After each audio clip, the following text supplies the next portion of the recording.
I'm very sorry I can't be at the anti-austerity demonstration today in London. I'm campaigning in Liverpool. The anti-austerity movement has done so much to expose the hypocrisy of those that caused the banking crisis in 2008 and then expect the rest of us to pay for it. The austerity we're in at the moment in Britain is a political choice, not an economic necessity. And that political choice means the poorest in our society are paying the most. Our movement has to force this government to account and force onto the agenda a completely alternative economic strategy about an economy that works for all, not the few.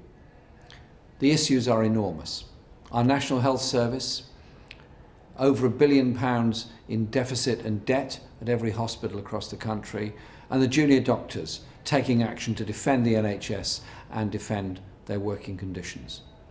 The steel industry in crisis because the government refused to act. We need to force them to be prepared to defend the steel industry, defend those jobs, and if necessary, take a public stake in the industry to do so. We have a housing crisis that affects millions across Britain, either living in overcrowded accommodation, paying excessive rents in the private rented sector, or desperately waiting for a council house yet to be built. We can, need and must invest in housing for all. And we have a crisis of the government's making, with now the forced academisation of schools, destroying the local accountability through councils and communities, and instead making every school into a competition with a neighbouring school. It doesn't have to be like this. We have to put forward the strongest alternative we can. We forced them back on working tax credits when they tried to cut them last year. We forced them back when they took personal independence payments out of the budget. 3 days later, we're forced to put them back.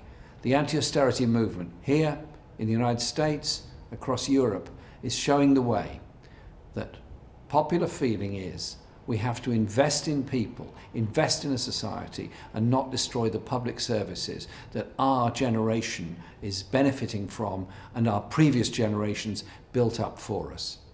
It's really power in our hands to change things, to change society. It's democratic power that will bring about that change, and it's working.